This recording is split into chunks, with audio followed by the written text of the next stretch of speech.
saya orang Kristen tapi suami saya itu suka itu loh Kak, ke dukun. Menurut kekristenan itu ya sejenis penyembah berhala.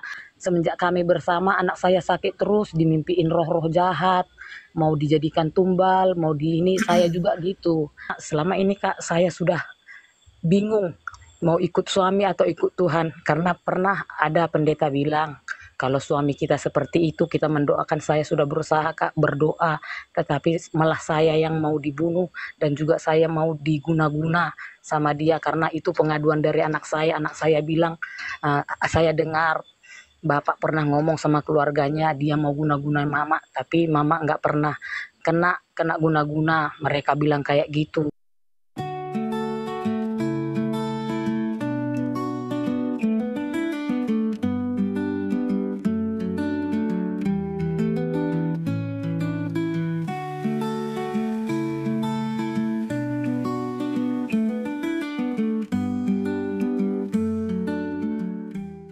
Jadi ada beberapa orang yang bilang kalau tubuh kebangkitan itu kita tubuhnya itu roh, bentuknya roh. Tapi ada sebagian yang bilang tubuhnya itu sama seperti tubuh kita pada saat ini. Begitu. Kira-kira kayak gimana itu, Bang?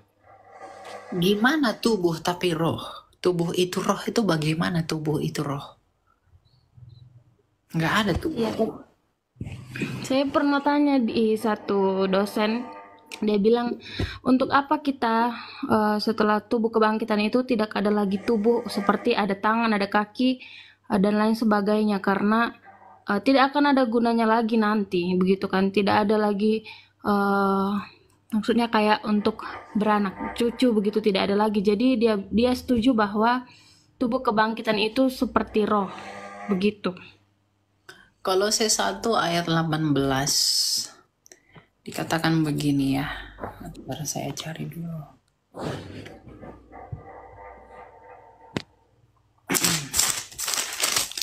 Kolose 1 ayat 18 dikatakan begini.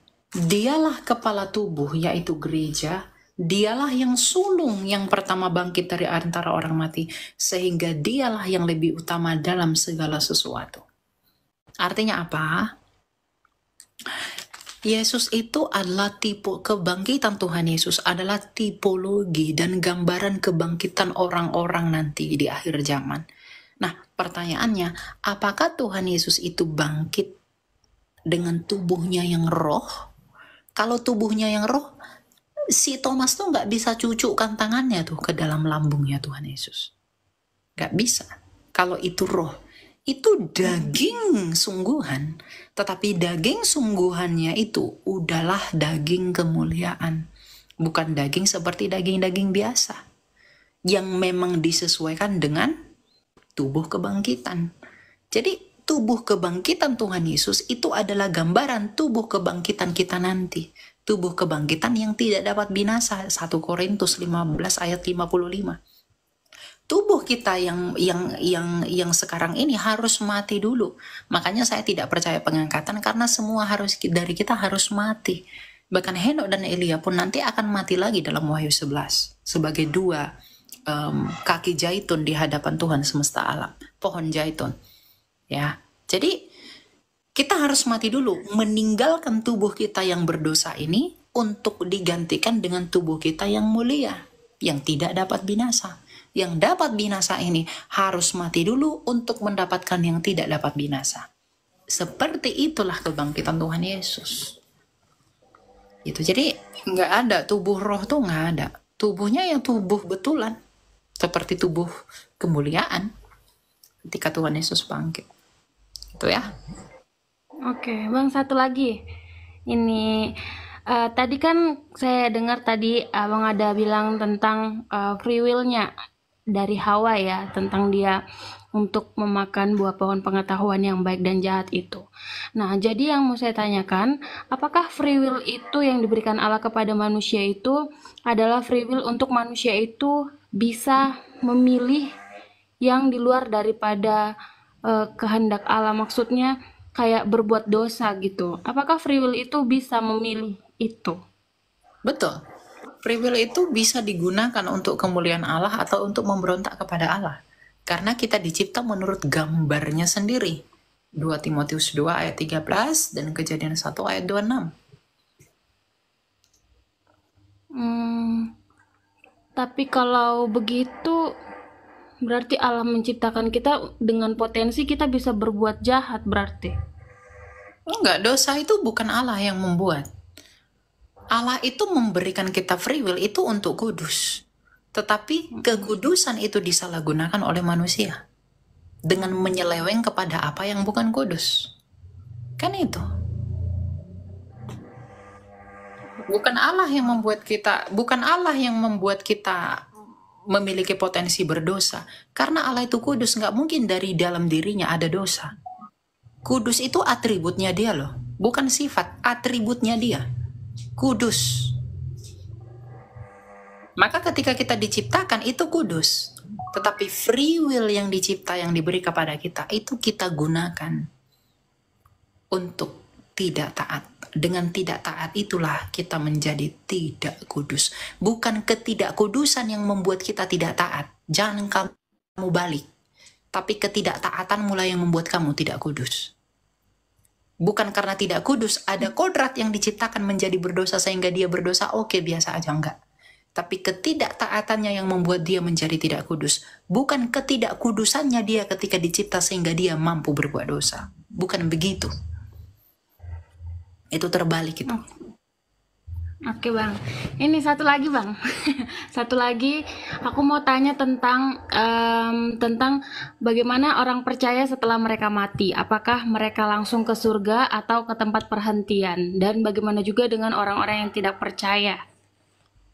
Apakah mereka langsung masuk ke neraka? Menurut kisah orang kaya dan Lazarus, ketika dia orang percaya, maka malaikat akan menuntun rohnya menuju Firdaus. Tapi ketika dia tidak orang percaya, maka maut atau penghulu-penghulu di udara ini akan menyeret rohnya itu ke alam Tartarus, yaitu alam maut. Sheol. Firdaus itu surga ya Bang? Belum, itu adalah tempat penantian. Oh, oke. Oke Bang, terima kasih Bang. Terima kasih banyak. Oke, ya. Sama-sama. Silakan. Ada yang mau ditanyakan? Ya gini Kak Ilya, saya seorang Kristen Protestan, mau nanya sedikit Kak Ilya soal kehidupan saya.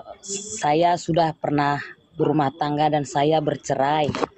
Jadi karena mungkin saya ini orangnya yang kurang percaya kepada agama saya sendiri. Tapi saya mau nanya Kak, kalau di agama Kristen itu kan perceraian kan dilarang. Ya. Nah, jadi saya mau nanya, saya meninggalkan suami saya bukan karena masalah pribadi, tapi ada masalah tentang keyakinan iman, dan saya melakukan itu karena niat saya bukan karena saya egois gitu Kak, tapi saya melakukannya karena alasan saya sudah tersesat di dalam kekristenan. Karena saya ini orangnya gimana ya Kak ngomongnya, bisa dibilang saya ini kurang percaya, tapi saya pernah bermimpi Tuhan bilang sama saya ini sudah tersesat. Saya pernah Kak ketabrak mobil, terus ada yang nolong saya nggak jadi kecelakaan dan saya nggak jadi tertabrak gitu. Jadi saya mengambil keputusan bahwa mimpi saya itu adalah suatu teguran dari Tuhan. Jadi saya ambil kesimpulan karena keadaan hidup saya sudah semakin jauh dari Tuhan. Saya orang Kristen tapi suami saya itu suka itu loh Kak, ke dukun, juga suka gimana ya Kak ya, kalau orang Batak ya bilang ini apa mamele-mele gitu loh Kak. Jadi saya pikir itu kan kalau menurut kekristenan itu ya sejenis penyembah berhala. Kalau ada sakit atau Yang apa dia selalu ke Yang mau dukun. ditanya apa? Yang mau ditanya gini Kak, soalnya kan saya ngambil tindakan itu untuk mengakhiri rumah tangga atau bercerai karena saya merasa saya sudah semakin jauh dari Tuhan dan Mereka selalu mengajak saya untuk berdukun dan mempercayai leluhurnya. Tapi suami saya ini Kak seorang Katolik, jadi saya menentang. Jadi saya nggak dianggap lah sama keluarga mereka. Jadi saya merasa gini aja Kak, kalau memang saya ini udah nggak dianggap keluarga atau gara-gara saya jauh dari Tuhan, mereka nggak peduli lah sama saya sama anak saya. Terus anak saya itu suka sakit-sakitan gitu loh Kak, suka sakit Berarti tapi fokus dulu. Saya nggak mau kemana-mana. Berarti Anda bercerai itu karena apa? ya satu masalah rumah tangga pribadi, tapi saya udah bertahan Kak sampai 16 tahun. Terus Oke, jangan nggak usah panjang-panjang. Anda bercerai karena memang Anda punya masalah pribadi dengan yang menceraikan itu Anda atau suami? sebenarnya sih gini Kak, saya yang ambil keputusan duluan Oke, karena Anda yang menceraikan suami. Oke.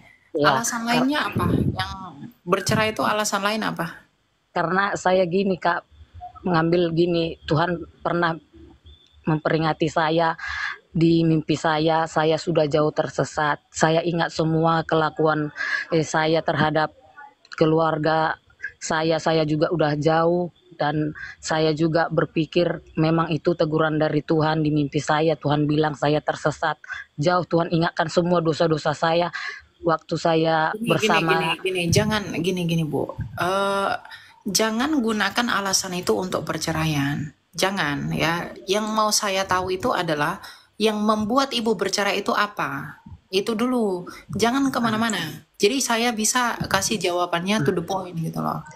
Oh iya, itulah Kak Elia, karena masalah keluarga ya Kak Elia tahulah kalau masalah keluarga ini sudah berat.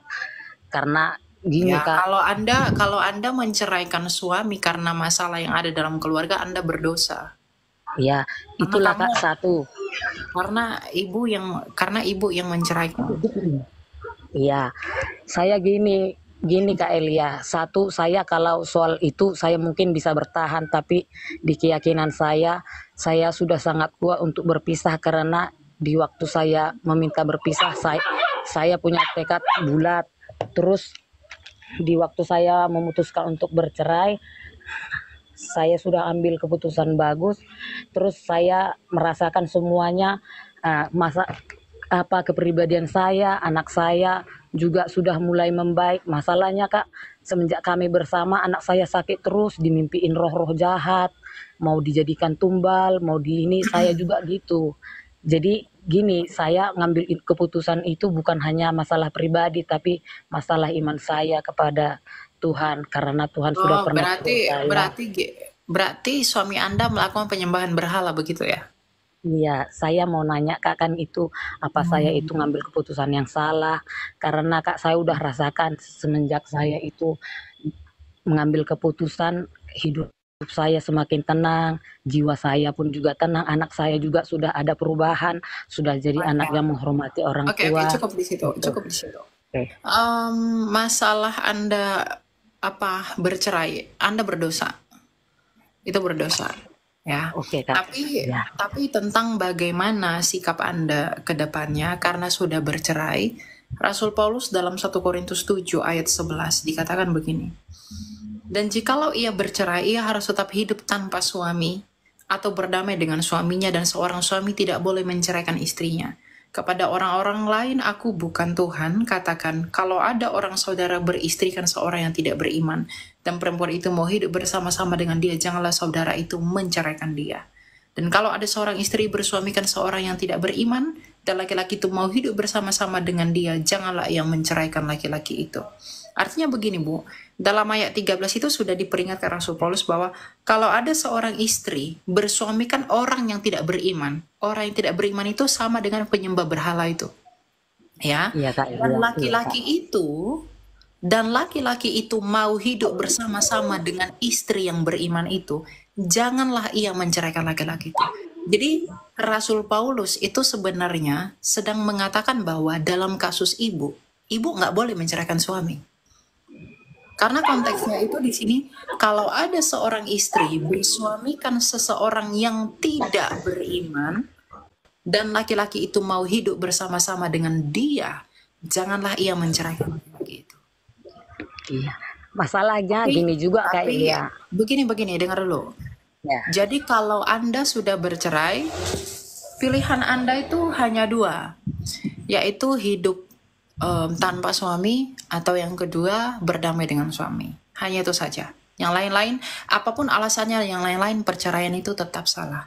Jadi mau Anda oke. bilang karena begini, saya tidak mau dengar itu. Ibu telah berdosa dan ibu harus minta ampun sama Tuhan karena perceraian itu. Ya, Iya, dan iya, kalau sekarang pilihannya adalah ibu bisa berdamai dengan suami untuk kembali, atau karena kalau memang ibu merasa seperti yang ibu katakan tadi bahwa saya merasa lebih baik bla bla bla bla bla, dan karena Anda terlanjur menceraikan beliau, Anda harus hidup menyendiri. Pilihan hanya dua, hidup sendiri dengan anak-anak, tidak menikah lagi, yang kedua berdamai dengan suami. oke Itu Kak saja. Elia. Iya, terima kasih. Itulah Kak Elia, makanya saya menanya sama Kak Elia. Masalahnya saya ini Kak, gimana ya Kak? Saya sudah meninggalkan suami, hidup saya itu banyak diubahkan karena saya sudah sering mengajak suami untuk meninggalkan semua, malah saya mau dibunuh gitu loh Kak. Ya, ya, Iya, iya, pokoknya jangan menikah lagi, hidup bersama dengan anak-anak atau berdamai dengan suami, gitu ya. iya Kak. Iya, iya Kak. Itulah Kak, saya mau Karena nanya nggak ada, sedikit karena Bu. nggak ada pembenaran alasan cerai itu nggak ada, Bu. Mau ibu bilang ini itu nggak ada. Iya, Jadi mau oke bilang Kak. apapun itu nggak ada. Tapi sekarang pilihannya karena sudah bercerai, pilihan ibu adalah hidup sendiri bersama dengan anak-anak, yang kedua berdamai dengan suami, gitu ya. Iya, iya, iya Kak Elia. Ini Kak mau nanya sedikit lagi Kak. Ini Ya, soalnya ya soal mimpi saya ini Kak. Saya itu ketemu sama Tuhan itu seperti saya dikembalikan kembali hidup. Soal terjadi kecelakaan itu Tuhan kuat menegur saya. Tuhan bilang gini sama saya, "Ah, kamu belum waktunya di sini, kamu harus pulang. Ada waktunya kamu di sini nanti saya panggil.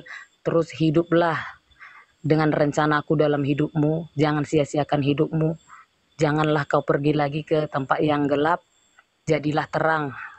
Tuhan bilang gitu, saya mikir Kak, memang kalau ini Tuhan, putusan dari Tuhan, saya lakukan, saya sudah jalani Kak, hidup saya ini semakin tenang, jiwa saya, anak saya juga nggak pernah lagi sakit, terus Tuhan buka jalan dan hati saya juga semakin mendekatkan kepada Tuhan, saya belajar untuk mempercayai Tuhan, saya juga belajar taat, karena selama ini Kak, saya sudah bingung mau ikut suami atau ikut Tuhan, karena pernah ada pendeta bilang kalau suami kita seperti itu kita mendoakan, saya sudah berusaha Kak berdoa, tetapi malah saya yang mau dibunuh dan juga saya mau diguna-guna sama dia, karena itu pengaduan dari anak saya bilang, saya dengar bapak pernah ngomong sama keluarganya dia mau guna-guna mama, tapi mama nggak pernah kena kena guna-guna, mereka bilang kayak gitu, dia dengar sendiri. Jadi saya ajarkan juga anak saya untuk berdoa dan juga nggak ikut-ikutan sama bapaknya, supaya anak saya itu seperti Kak Ila bilang, penyembahan berhala itu kan memang itu dosa besar. Terus supaya kutuk itu tidak berlanjut, saya berusaha mendidik anak saya, memperjuangkan anak saya sampai sekarang. Itulah Kak yang saya mau tanya. Memang saya tahu itu perceraian itu adalah salah, tapi kalau memang ini karena menyangkut iman dan keselamatan anak dan jiwa saya kepada Tuhan, saya ambil karena saya hidup di dunia ini ya, bukan jadi karena Anda ya, sekarang minta ampun sama Tuhan, Anda berdoa, hidup sendiri bersama dengan anak-anak, atau em, berdamai dengan suami. Itu pilihannya, ya. oke, iya. Terima kasih Kak Elia. Oke, Oke, ya. terima kasih. Salam. Shalom, shalom. Oke, terima kasih Kak ya. Ya, ya. Oke. Shalom Kak. Oh ya, Hans, silakan Hans. Oh, Makanya paham. eh, Kak, aku mau nanya terkait baptisan. Hmm? Gini Kak, aku kan dari Protestan. Nah, aku itu udah baptis percik bayi. Nah, terus aku ke karismatik itu baptis selam. Tapi baptis selamnya ini ikut-ikutan doang, gitu Kak. Nah, lalu aku merasa kayak nggak, kayak pengen hidup ini kayak biasa-biasa aja gitu. Tapi Coba. satu sisi aku pengen penyerahan apa kayak sekarang kayak aku nyadar bahwa aku pengen penyerahan diri gitu. Pengen Penyerahan diri dalam pengertian apa, brother? jadi apa kayak mau mengabdi sama Tuhan gitu dalam pelayanan begitu. Oh, kamu mau melayani. Tapi satu sisi, iya. Ya, lalu? Makanya aku bilang, apakah aku harus dibaptis kembali gitu? Maksudnya dalam hal ini gitu. Kamu melayani di gereja apa? Gitu. Di karismatik sih, Kak. Oke, kamu udah dibaptis nggak? Baptis lagi?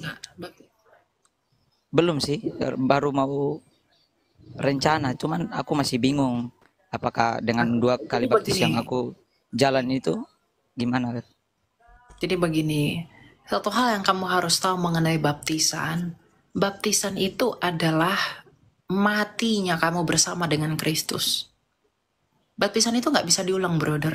Itu nggak bisa. Karena di dalam baptisan, kamu mati bersama dengan Kristus. Mati bersama dengan Kristus. Kamu harus tahu itu. Nah, sekarang yang mau saya tanyakan sama kamu adalah, apakah baptisan yang telah kamu terima, baptisan kecil misalnya, apakah kamu sudah menerima itu dengan sepenuh hatimu ketika kamu dewasa dan mengonfirmasi imanmu? Kalau kamu belum menerima itu, dengan alasan kamu tidak punya pengetahuan atau bahkan kamu punya pengetahuan baru, kamu boleh baptis. Karena itu bukan menolak, tetapi kamu tidak menerima adanya baptisan. Itu yang harus kamu pahami. Nah, yang kedua, kalau kamu memang merasa baptisan yang kamu terima itu, misalnya kamu udah CD, lalu kamu udah dikuatkan dengan baptisan itu, kamu jangan dibaptiskan lagi. Nggak boleh. Jadi itu semua tergantung kepada kamu. Ya, apakah kamu sudah teguh di dalam baptisan yang kamu terima, atau apakah kamu merasa kamu sudah dibaptis atau tidak? Nah, jadi sebenarnya bukan tanya kepada saya, kamu harus tanyakan dirimu sendiri. Kalau kamu merasa bahwa baptisan saya ini saya tidak terima, atau mungkin saya melihat waktu saya dibaptis kecil saya itu belum mengerti, belum percaya. Nah, lalu kamu gelisah karena kamu merasa kamu belum dibaptis. Nah, demi ketenangan jiwamu silahkan kamu dibaptis. Tapi kalau kamu sudah kuat dibaptis, kamu mengonfirmasi iman dan baptisan kecilmu itu, ketika dewasa, kamu merasa bahwa aku sudah dibaptis dan persatukan dalam Kristus melalui surat baptisan yang kamu terima, ya kamu jangan dibaptis lagi. Gitu loh. Jadi semua itu tergantung respon iman dari kamunya bagaimana. Kalau dari saya nggak bisa mengintervensi itu. Ya, semua tergantung bagaimana kita melihat imannya kita. Karena iman kita lah, kepercayaan kita lah yang mendorong kita untuk memberi diri dibaptis atau tidaknya. Gitu, ya. Ya, silakan Ezra. Selamat malam. Halo Bang. Ya, silakan. Mau tanya apa? Bang, mau nanya gini nih Bang. Mengenai penyebaran Injil itu Bang. Jadi dulu setelah Tuhan Yesus terangkat, kan sebelumnya kan dia bilang tuh, jadikanlah semua bangsa muridku kan ya. Betul. Nah, misalkan nih, anggaplah muridnya Matius nih. Terus dia berhasil menjangkau satu orang si A nih, misalkan. Nah, terus orang ini yang telah dijangkau ini, bagaimana cara dia, misalkan kan Tuhan kan suruh kan renungkanlah firman Tuhan siang dan malam tuh. Nah, orang-orang pada zaman itu, ibaratnya lah, ketika dia mau bangun pagi itu, kan biasanya kan kita saat teduh nih. Nah, orang-orang zaman dulu itu, apa tuh Bang yang dia baca tuh? Oke, ya. Apa yang ketika Tuhan Yesus memberi mandat kepada para murid, baptislah orang dalam nama Bapa dan Anak Roh Kudus. Nah, apa yang meneguhkan iman orang-orang yang baru dibaptis sedangkan Alkitab belum dikanonkan? Karena Alkitab dikanonkan di Kartago di akhir abad ketiga. Nah, apa yang mereka baca, apa yang mereka pakai? Nah, itulah yang namanya tradisi lisan. Makanya saya itu meskipun Protestan, saya tidak pernah menyalah-nyalahkan gereja Katolik atau gereja Ortodoks. Karena kita itu sebagai orang Protestan, kita itu berhutang besar kepada gereja Katolik dalam hal apa? Kanonisasi kitab suci, penerusan surat-surat rasul, pastoral gitu. Jadi makanya alasan ini yang membuat kita sebenarnya antar gereja itu nggak boleh saling membenci, nggak boleh saling menghina, itu nggak bisa. Nah, di zamannya para rasul, kamu harus mengerti, brother, Matius, Markus, Lukas, Yohanes, Injil yang tertua itu adalah Markus. Dan Injil Markus itu sudah selesai ditulis pada tahun 50. Sedangkan mandat itu Tuhan Yesus berikan sekitar tahun 33. Kalau kita menghitung dari tahun 0. Nah, apa yang mereka pakai seketika Injil itu masih ditulis? Belum ditulis misalnya antara tahun 30 sampai tahun 50. Itu tadi. Tradisi lisan tadi. Lisan, Injil lisan. Kan kitab suci kita itu kan kesaksian para rasul, kesaksian orang banyak mengenai siapa Kristus. Nah, Rasul Petrus pergi ke orang-orang, dia menginjili. Tuhan Yesus begini, begini, begini. Karena jarak peristiwa yang mereka ucapkan dengan peristiwanya Kristus itu tidak jauh, jadi mereka bisa percaya. Nah, ketika murid-murid ini semakin banyak, Petrus membaptis 3.000 orang dan lain sebagainya, menjadi percaya ya, menjadi banyak. Nah, ini berkumpul, lalu para bapak-bapak apostolik, rasul-rasul membaptiskan, mentabiskan bapak-bapak apostolik, mentabiskan bapak-bapak gereja, akhirnya kitab suci dikanonkan oleh gereja. Jadi kitab suci terkanon oleh gereja itu bukan ada, itu tidak terjadi. Kanonisasi Alkitab itu tidak terjadi ketika rasul-rasul masih hidup. Rasul-rasul semua sudah mati. Yang ada bapak-bapak gereja, bapak-bapak apostolik yang ada di dalam gereja yang kemudian mengkanonkan kitab suci. Itulah yang kita pakai sekarang. Karena kanonisasi kitab suci, meskipun surat-surat itu sudah ada sejak abad pertama, itu baru rampung dikumpulkan, dikodifikasi menjadi satu. Itu di akhir abad ketiga. Jadi itu tadi tradisi lisan. Ya, kita baca ayatnya ya.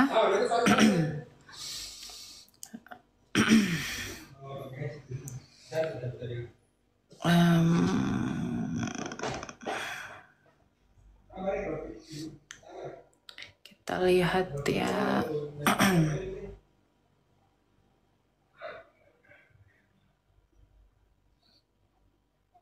Nih, 2 Tesalonika 2 ayat 15. Ya, ini surat Rasul kepada jemaat di Tesalonika. Dikatakan begini, sebab itu berdirilah teguh dan berpeganglah pada ajaran-ajaran yang kamu terima dari kami, baik secara lisan maupun secara tertulis.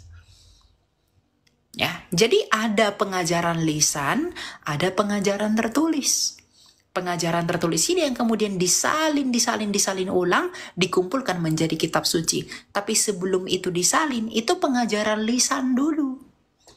Nah, gitu ya. Jadi sebab paradeisos kalau dalam bahasa Yunaninya. Jadi sebab itu berdirilah teguh dan berpeganglah pada ajaran-ajaran yang kamu terima dari kami, baik secara lisan maupun secara tertulis. Nah, pengajaran lisan ini kemudian dikenal oleh teman-teman orang Katolik dan orang Ortodoks sebagai tradisi suci.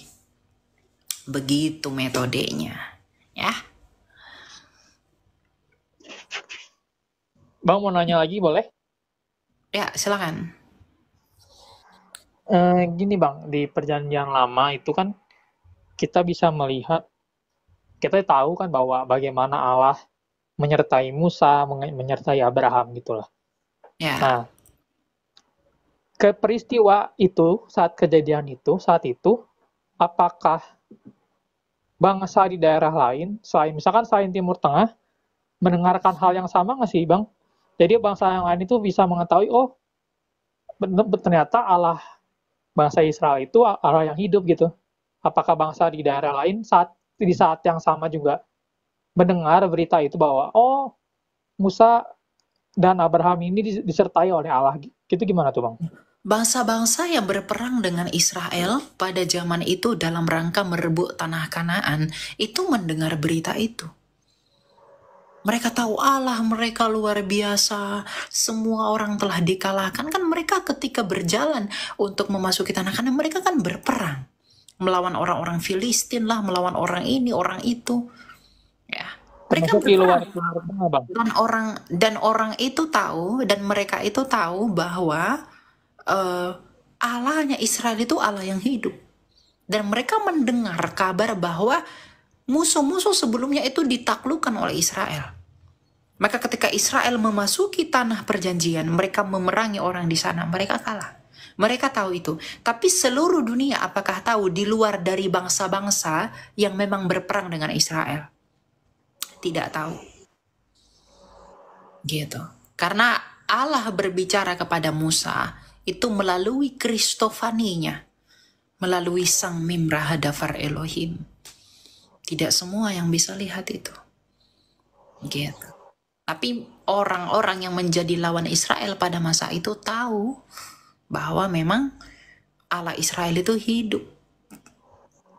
Gitu. Terus gimana dong Bang? Bangsa-bangsa yang lain gitu. Misalkan di luar Timur Tengah deh, misalkan di benua Australia gitu misalkan ya. Gimana dong biar mereka di saat itu biar mereka mendengarkan Injil keselamatan gimana dong? Mereka belum mendengar Injil. Makanya mereka nanti akan dihakimi menurut hati nurani mereka dalam Roma 2 ayat 11 dan 16. Karena di dalam Roma 2 itu ayat 11 sampai 16 itu Rasul Paulus memiliki argumentasi bahwa di luar bangsa Israel, orang-orang yang sama sekali belum pernah mendengarkan tentang Allah, di dalam hati nurani mereka Tuhan itu menanamkan hukum Taurat. Dan oleh karena hati nurani mereka itu, itulah yang menjadi Taurat bagi diri mereka sendiri. Gitu loh. Jadi misalnya orang di pedalaman yang tidak kenal Musa, yang tidak kenal Yesus, bagaimana mereka akan diselamatkan Elia? Mereka akan dibenarkan oleh hati nurani mereka akan dihukum oleh karena hati nurani mereka juga. Dan hal itu akan tampak pada hari bila mana Allah melalui Yesus Kristus menghakimi segala sesuatu. Gitu, itulah keadilan Allah. Jadi bisa nggak sih Bang ditarik kesimpulan bahwa kalau mengenai itu kedaulatan Allah gitu? Atau gimana tuh? Itu kedaulatan Allah, tapi kedaulatan Allah itu tidak mengesampingkan atau menafikan keadilannya dia. Keadilannya tetap dijalankan. Kalau orang-orang yang sama sekali belum pernah mendengarkan Tuhan Yesus, kita baca ayatnya ya. Roma 2 ayat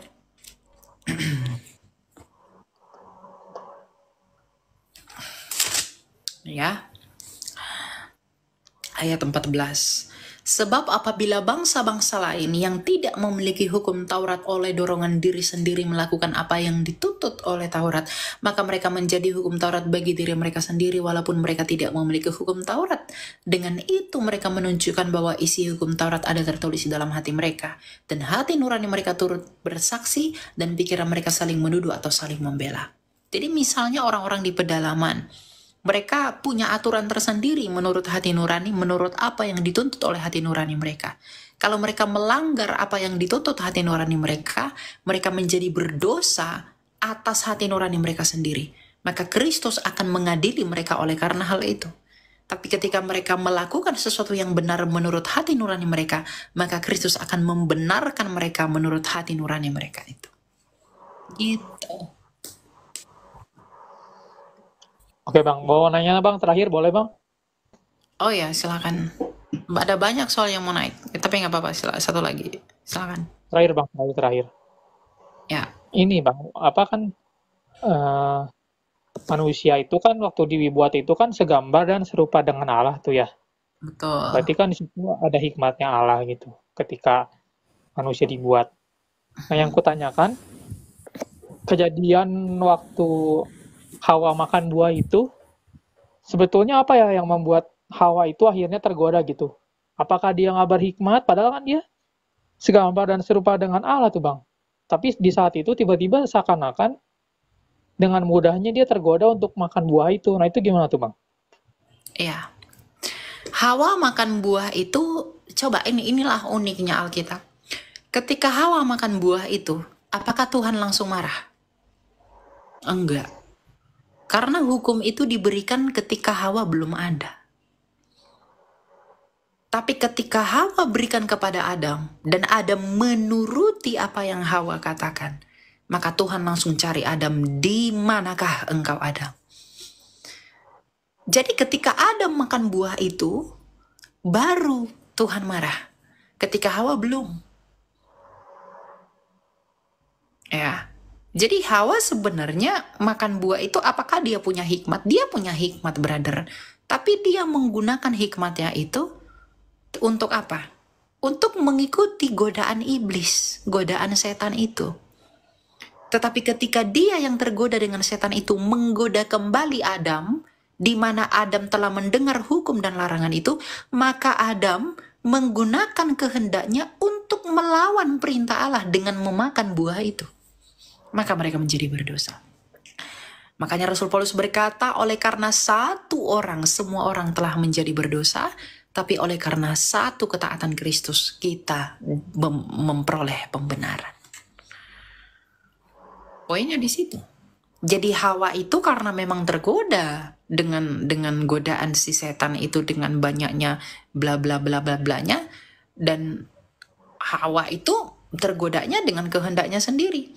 Nah, ketika Hawa yang tergoda memberikan buah itu kepada Adam untuk menggoda Adam memakan buah yang sama, sedangkan Adam sendiri sudah diberitahu hukum, maka Adam yang sudah diberitahu hukum itu menggunakan free will-nya untuk melawan hukum yang telah Tuhan beritahu kepada dia. Dengan memakan buah itu artinya ia memberontak kepada hukum Allah, dengan demikian ia menjadi berdosa. Maka penyebab dosa itu sejak semula adalah pemberontakan atau ketidaktaatan. Gitu. Ya. Oke Bang. Makasih banyak ya Bang ya. Tuhan Yesus berkati. Oke. Satu lagi ya, itu memang dari dulu ini berbeda dengan yang saya tanyakan itu.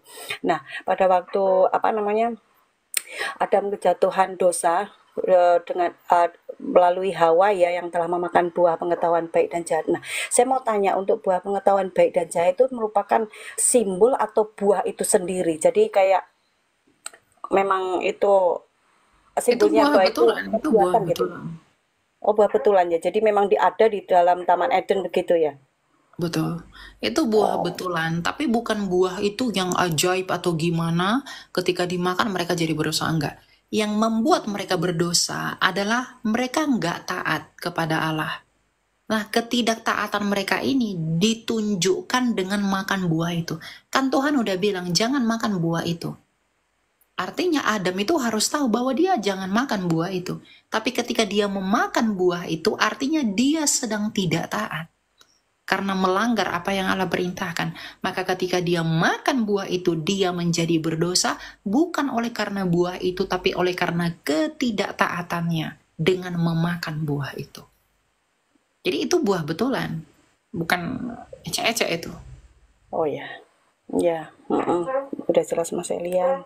Oke, Oke, lanjut. makasih.